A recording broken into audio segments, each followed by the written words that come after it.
Le peuple juif a toujours réussi à former une entité culturelle et religieuse cohérente, alors même qu'après la chute de l'ancien royaume d'Israël et jusqu'à la fondation de l'État moderne d'Israël, ils ont vécu dispersés à travers le monde, souvent dans des conditions d'oppression. Autrement dit, peu de choses concrètes les unissaient. Depuis le roi David, en passant par l'exil à Babylone, jusqu'à la Shoah, les Juifs ont perdu à maintes reprises leurs terres, leurs biens, leur sécurité.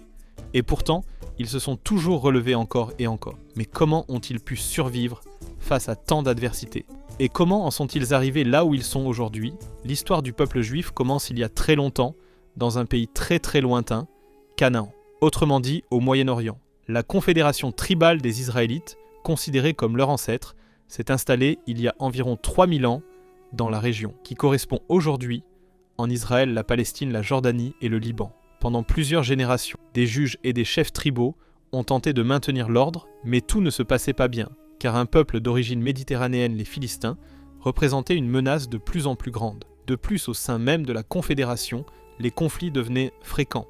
Il est donc devenu clair qu'il fallait un chef unique pour prendre le contrôle. Enfin, aujourd'hui, cela nous paraît évident, mais à l'époque ce ne l'était pas du tout. Même Samuel, le dernier juge et prophète très respecté, n'était pas vraiment enthousiaste à cette idée, mais il finit par oindre Saül comme premier roi des Israélites vers 1050 avant notre ère. Le règne de Saül ne fut ni franchement bon, ni véritablement mauvais. Il était doué sur le plan militaire, réussissant à vaincre plusieurs fois les Philistins, mais il souffrait d'une profonde paranoïa, ce qui le poussa à prendre toute une série de décisions irréfléchies. Pourtant, le nom de Saül n'est pas le seul à avoir marqué cette période. C'est aussi à ce moment-là qu'un jeune berger nommé David fit son apparition. Il ne ressemblait pas vraiment à Schwarzenegger, mais il se retrouva face à Goliath, un colosse philistin redouté de tout. Et pourtant, grâce à son courage plus précieux que n'importe quelle armure, il parvint, selon la légende, à terrasser son adversaire avec une simple fronde et un caillou. La renommée de David se répandit rapidement si bien que Saül décida aussitôt de l'envoyer en exil, craignant que la situation ne se retourne contre lui. Mais le roi mourut au combat, et vers l'an 1000 avant notre ère, David monta sur le trône. Il ne se contenta pas de prendre le pouvoir, il mit également fin aux divisions entre les tribus et désigna Jérusalem comme capitale du royaume. Il établit un royaume si stable que les historiens considèrent cette période comme le premier âge d'or du peuple juif. Comment peut-on être sûr de ce qui est réellement arrivé au peuple juif à cette époque ? Par exemple, grâce à 2 fragments de pierre découverts par des archéologues en 1993. Ce trésor archéologique appelé la stèle de Teldan constitue la première preuve tangible du règne de David, qui ne provient pas de la Bible. Elle ne confirme pas chaque détail du récit biblique, mais elle aide énormément à comprendre cette période et à faire le lien entre les textes religieux, l'histoire vérifiable. Après le règne efficace de David, ce fut son fils Salomon qui lui succéda sur le trône.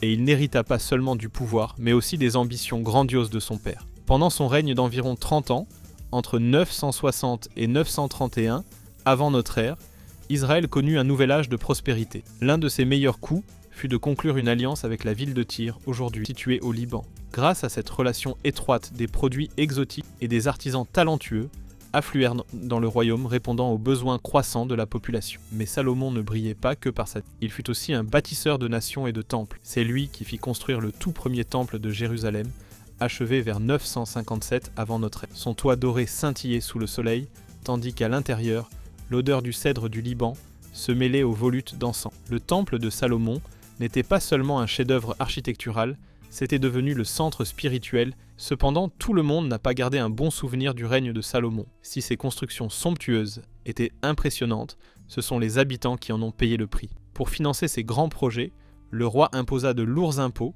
et fit appel au travail forcé. Après la mort de Salomon, ce fut son fils qui monta sur le trône, mais sa popularité ne fut jamais à la hauteur de celle de son père. Au lieu d'alléger le fardeau d'un peuple déjà exténué par les impôts, il tenta de gouverner d'une main encore plus dure. En réponse, les tribus du Nord décidèrent de faire sécession et fondèrent leur propre royaume. Ainsi, le royaume auparavant uni se divisa en 2, au nord le royaume d'Israël et au sud le royaume de Juda. Pendant un temps, le royaume du Nord semblait devenir la nouvelle puissance dominante de la région. Sous la dynastie des Omrides, cette confédération de 10 tribus prit de l'ampleur, contrôlant entre autres la Samarie et une partie de la Transjordanie. Mais cette ascension ne dura pas éternellement. En 722 avant notre ère, les Assyriens rayèrent littéralement Israël de la carte. Le sort des tribus après cette conquête reste mystérieux. Certains chercheurs estiment qu'elles se sont dispersées parmi les peuples voisins, D'autres pensent même qu'elles ont quitté la région. Le royaume de Juda au sud parvint à survivre plus longtemps, bien qu'en position subordonnée face aux grandes puissances. Il réussit à se maintenir, même pendant la domination assyrienne. Mais en 586 avant notre ère, tout bascula lorsque Nabuchodonosor II, roi de Babylone, lui infligea un coup fatal. Jérusalem fut alors entièrement détruite, y compris le temple de Salomon, et une grande partie de la population fut déportée à Babylone. C'est ainsi que prit fin la souveraineté juive sur la terre d'Israël, ouvrant la période de l'exil babylonien, qui dura de 586 à 538 avant notre ère. Mais que se passa-t-il alors pour les Juifs invités à Babylone? Leur survie culturelle et spirituelle doit beaucoup à leurs leaders religieux, notamment Ézéchiel et Jérémie, qui jouèrent un rôle déterminant dans la préservation de l'identité juive. Faute de temple, la foi se recentra sur la communauté et la lecture de la Torah. C'est à cette époque que les premières synagogues firent leur apparition non seulement lieu de prière, mais aussi centre d'études et de vie collective. La pratique religieuse ne dépendait plus d'un temple, mais se fondait dans le tissu communautaire. Autrement dit, les Juifs n'avaient plus besoin d'un temple pour vivre leur foi. C'est aussi durant cet exil que la Bible hébraïque, le Tanakh, prit sa forme définitive. On y incorpora notamment les écrits des prophètes Osée, Isaïe et Jérémie, le message d'espoir d'un retour à la terre promise. La captivité babylonienne a agi comme un véritable tournant spirituel et identitaire. Le peuple juif ne rêvait plus seulement d'un roi puissant, mais d'un guide rédempteur, capable de ramener l'exil à la maison et d'offrir une renaissance à la fois nationale et spirituelle. Ils se préparaient à retourner sur leur terre.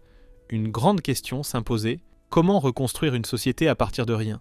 En 539 avant notre ère, Cyrus II, roi de Perse, conquit Babylone et autorisa les Juifs à rentrer chez eux. Mais ce retour n'eut rien d'un triomphe. La terre qu'ils retrouvaient n'était plus la leur, elle avait été occupée, cultivée, les populations locales restées sur place ou nouvellement installées n'accueillirent à bras ouverts ceux qui revenaient d'exil. Malgré les tensions, les défis, les obstacles, le second temple fut achevé en 516 avant Jésus-Christ sous la direction des prophètes Agé, Zacharie et Malachie. Moins majestueux que le temple originel de Salomon, ce nouveau sanctuaire devint néanmoins un symbole de foi et de résilience. Son apparence plus modeste reflétait aussi une réalité politique. Le peuple juif ne vivait plus dans un royaume indépendant, mais sous domination perse. Mais le changement le plus profond ne fut pas architectural, il eut lieu dans la vie spirituelle. La Torah prit sa forme définitive durant cette période, mais tous ne l'interprétaient pas de la même façon. Les divergences d'interprétation, aussi bien sur la loi que sur les traditions, donnèrent naissance à plusieurs courants au sein du judaïsme. Plus tard, Antiochos IVe roi Séleucide tenta d'interdire la pratique, ce qui provoqua un immense soulèvement. En 167 après-midi, la révolte des Maccabées éclata et permit aux Juifs pendant environ un siècle de vivre sous leur propre autorité dirigée par la dynastie hasmonéenne. Cette indépendance prit fin en 63 avant notre ère, lorsque le général romain Pompée conquit Jérusalem à son tour, comme l'avaient fait tant d'envahisseurs avant lui. Avec le soutien des Romains, Hérode monta sur le trône et en matière de construction, fit pas les choses à moitié. Son œuvre la plus monumentale fut sans doute la rénovation du Second Temple. Certains des blocs de pierre utilisés pour les fondations pesaient que plus de 500 tonnes, soit encore plus que ceux des pyramides de Gizeh. Et la façade recouverte d'or brillait au soleil, à tel point qu'on pouvait la voir à des kilomètres à la ronde, tout comme c'était le cas pour le temple original de Salomon. Puis un homme vint bouleverser l'histoire Jésus, que ses disciples considéraient comme le Messie. Les Juifs, eux, ne l'acceptèrent jamais comme tel, ce qui marqua une profonde division. C'est à ce moment-là que le train du judaïsme et celui du christianisme se séparèrent définitivement. La relation entre les Juifs et les Romains se détériora gravement, et en 66 de notre ère, une insurrection éclata. Les rebelles juifs prirent d'assaut Jérusalem et en chassèrent donc les Romains. Mais l'Empire ne comptait pas rester sur une défaite, il riposta. En 70, l'empereur mit Jérusalem sous siège bien décidé à faire passer un message clair: on ne se mesure pas impunément à Rome. La répression fut implacable. Les défenses de la ville furent écrasées. Les Juifs se replièrent dans le temple. Et Titus, dans un accès de colère, ordonna la destruction totale. Le lieu le plus sacré du judaïsme fut réduit en cendres. Beaucoup crurent alors que c'était la fin du peuple juif, mais ce ne fut pas le cas. Les Juifs refusèrent d'abandonner. En 132, Bar Kokhba mena une nouvelle révolte armée, et pendant un bref moment, ils réussirent à instaurer une mini-État juif autonome. Mais cette indépendance ne dura que 3 ans. L'empereur Hadrien revint avec ses troupes et écrasa la rébellion avec une brutalité extrême. Les pertes furent énormes et les Juifs furent bannis de Jérusalem, autrement dit expulsés de leur propre foyer. Et ce n'est pas tout dans un geste de vengeance symbolique. Adrien rebaptisa la province de Judée, en Palestine, dans le but explicite de rompre tout lien entre les Juifs et leur terre. Ce qu'il ne savait pas, c'est qu'il venait de déclencher un processus religieux et historique qui allait traverser les siècles. Même si Jérusalem fut détruite et le peuple dispersé, les Juifs ne baissèrent pas les bras. À Babylone notamment, ils commencèrent à développer une forme de judaïsme capable de fonctionner sans temple. Les Romains pensaient avoir mis un point final à l'histoire juive, mais en réalité ils n'avaient fait qu'en ouvrir un nouveau chapitre. C'est ainsi qu'on comprend toute l'importance de la Mishnah pour les Juifs. Ce texte sacré regroupe les fondements du judaïsme, les lois et les traditions juives. C'est à la fois un recueil juridique et une réinvention complète de la manière de vivre en tant que juif dans un monde transformé. Le peuple dispersé tenta de s'adapter aux nouvelles conditions. Il ne dépendait plus d'un temple central, qui d'ailleurs ne leur avait déjà plus vraiment servi de repère pendant l'exil. Les synagogues redevinrent donc naturellement les nouveaux centres. Par conséquent, le rôle du clergé diminua au profit des rabbins. Le leadership changea lui aussi. Désormais, ce n'était plus l'héritage familial qui décidait qui prendrait les rênes, mais bien l'intellect et le savoir. Titus et Hadrien pensaient éradiquer l'identité juive, mais au contraire, ils contribuèrent à la renforcer. Le peuple dispersé apprit à survivre et à préserver son identité en toutes circonstances. Mais est-ce que la vie des Juifs s'est déroulée de la même manière partout ? Eh bien pas du tout. Certains pays les ont persécutés, tandis que d'autres les ont accueillis à bras ouverts. En Espagne par exemple, les Juifs vécurent un véritable âge d'or. Lorsque les musulmans conquirent la péninsule ibérique, en 711, ils bouleversèrent les conceptions religieuses médiévales. Les souverains musulmans, comme Abd al-Rahman, IIIe, et son fils al-Hakam II, soutinrent activement la communauté juive. Les Juifs ne vivaient pas dans l'ombre, ils étaient au cœur de la culture et de l'économie. Le médecin juif Hasdai ibn Shaprut devint même ministre des Affaires étrangères du califat de Cordoue. Plus largement, les Juifs y étaient tolérés et vivaient en harmonie avec la population locale et les autorités. Mais les pages de l'histoire juive sont devenues de plus en plus sombres. Les croisades, commencées en 1096, visaient initialement à reprendre la Terre Sainte, mais l'enthousiasme guerrier s'est rapidement tourné contre les communautés juives locales et celles rencontrées en chemin. Dans la vallée du Rhin, par exemple, les croisés partis libérer Jérusalem ont presque entièrement massacré les Juifs. Ils leur ont imposé un choix, abandonner leur foi et se convertir au christianisme ou mourir. La plupart ont choisi la mort. Les croisés, une fois arrivés à Jérusalem, ne montrèrent pas davantage de pitié. De nombreux Juifs y furent enfermés dans une synagogue qui fut ensuite incendiée avec eux à l'intérieur. Mais les croisés ne furent non pas les seuls à représenter un danger. Au XIVe siècle, la peste ravagea l'Europe. Pourtant, pour les Juifs, le fléau le plus meurtrier ne fut pas la maladie elle-même, mais l'hostilité de leurs voisins. Toute l'Europe paniquait et cherchait un coupable. La rumeur s'est répandue que les Juifs empoisonnaient les puits pour tuer le plus grand nombre de chrétiens possible. Cela provoqua une vague de violence incontrôlable en France, notamment des milliers de Juifs. Face à ces persécutions en Europe de l'Ouest, beaucoup décidèrent de fuir vers l'Est. Le roi Casimir III accueillit les Juifs à bras ouverts en Pologne, où ils affluèrent en grand nombre. Pendant ce temps, la folie se poursuivait à l'Ouest. En 1492, les souverains espagnols promulguèrent l'édit de l'Alhambra. La reine Isabelle et le roi Ferdinand décidèrent d'expulser les Juifs du pays. La fameuse culture judéo-espagnole prit fin d'un trait de plume et environ 100 000 personnes durent quitter leur foyer. Où allèrent-ils ? Par exemple, dans l'Empire ottoman, où le sultan Bayezid II les accueillit chaleureusement. Puis alors que la poussière de l'expulsion d'Espagne retombait, à peine une nouvelle idée fit son apparition, mettant une fois de plus à l'épreuve l'identité juive, la Haskalah, c'est-à-dire l'Aufklärung juive ou l'émancipation intellectuelle. Ce courant de pensée du XVIIIe siècle affirmait que la modernité et la tradition n'étaient pas forcément incompatibles. En 1789, la France devint le premier pays à accorder officiellement des droits égaux aux Juifs. Sur le papier, c'était une avancée majeure. Mais dans la pratique, une nouvelle question surgit en devenant des citoyens à part entière. Dans quelle mesure pouvaient-ils rester pleinement juifs ? Les Français, par exemple, attendaient d'eux qu'en échange de l'égalité, ils renoncent à certaines de leurs traditions. Dans une grande partie de l'Europe, les choses évoluèrent de la même manière. Les Juifs obtinrent l'égalité juridique, mais la société continua à les percevoir comme des étrangers. La promesse d'émancipation du XIXe siècle apporta donc à beaucoup l'espoir d'une vie plus sûre. Mais cet espoir fut cruellement brisé, en 1840, par l'affaire du crime rituel de Damas. Une rumeur accusant la communauté juive d'y avoir commis un meurtre rituel suffit à faire ressurgir les vieux préjugés médiévaux.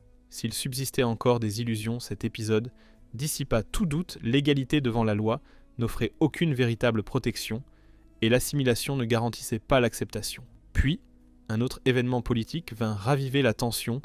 Alfred Dreyfus, officier juif de l'armée française, fut faussement accusé de trahison lors d'un procès monté de toutes pièces. L'affaire révéla au grand jour l'antisémitisme latent de la société française. Il devint alors clair qu'aucune solution durable n'émergerait sur le continent. Theodor Herzl, journaliste austro-hongrois et ancien partisan de l'assimilation, rédigea dans ce contexte son ouvrage fondateur, L'État juif. Il y affirma que la véritable sécurité ne pouvait passer que par la création d'un foyer national juif. Theodor Herzl ne se contenta pas de rêver, il élabora des plans concrets.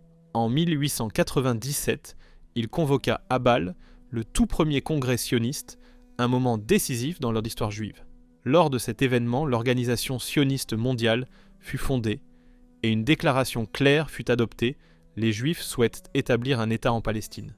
Les participants savaient d'eux déjà que l'enthousiasme seul ne suffirait pas, c'est pourquoi ils définissent aussi des stratégies financières et des projets de colonisation. Au fur et à mesure que ces idées se diffusaient, les premiers Juifs commencèrent à affluer vers la Palestine, vers leur terre ancestrale. Mais dès leur arrivée, les pionniers comprirent très vite que ce ne seraient pas des vacances en bord de mer. Les conditions de vie étaient difficiles. Les populations arabes locales voyaient d'un très mauvais œil cette arrivée, et il fallait redonner vie à une agriculture en ruine, tout en ressuscitant une langue oubliée, l'hébreu. Les tensions ne cessèrent de croître, tant avec les autorités qu'avec les populations arabes. Et pour savoir si cette histoire a un jour trouvé une solution, il suffit de consulter les actualités d'aujourd'hui en Israël. Mais les souffrances du peuple juif ne se limitaient pas au Moyen-Orient. En Europe, des événements encore plus tragiques se déroulaient. Dans les décombres de la Première Guerre mondiale, l'idéologie fasciste se propagea plus vite que la peste.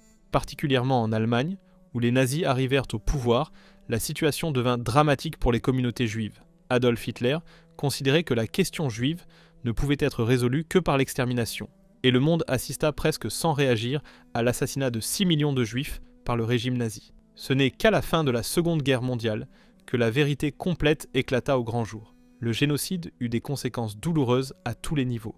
Les survivants mirent l'accent sur l'importance de la mémoire, espérant que si chacun connaissait l'histoire, une telle tragédie ne pourrait plus jamais se reproduire. Mais le traumatisme du passé ne s'est pas limité à un deuil sans fin.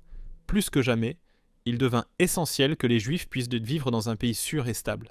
Ainsi, après la guerre, un grand nombre d'entre eux affluèrent vers la Palestine.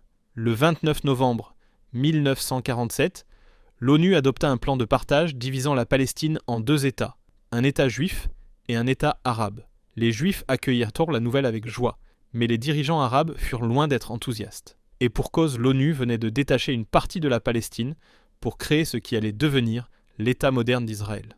Le 14 mai 1948, l'indépendance d'Israël fut officiellement proclamée comme l'accomplissement d'une prophétie millénaire. Mais tout le monde ne s'en réjouit pas. Les pays arabes voisins attaquèrent immédiatement, espérant écraser dans l'œuf cette jeune nation. La première guerre israélo-arabe ne fut pas seulement une épreuve militaire, mais aussi un test d'unité pour le nouvel État. La réponse fut un oui, retentissant. Israël remporta une victoire que beaucoup pensaient impossible. Toutefois, les 2 camps payèrent un lourd tribut. La construction de cet État flambant neuf ne fut pas de tout repos.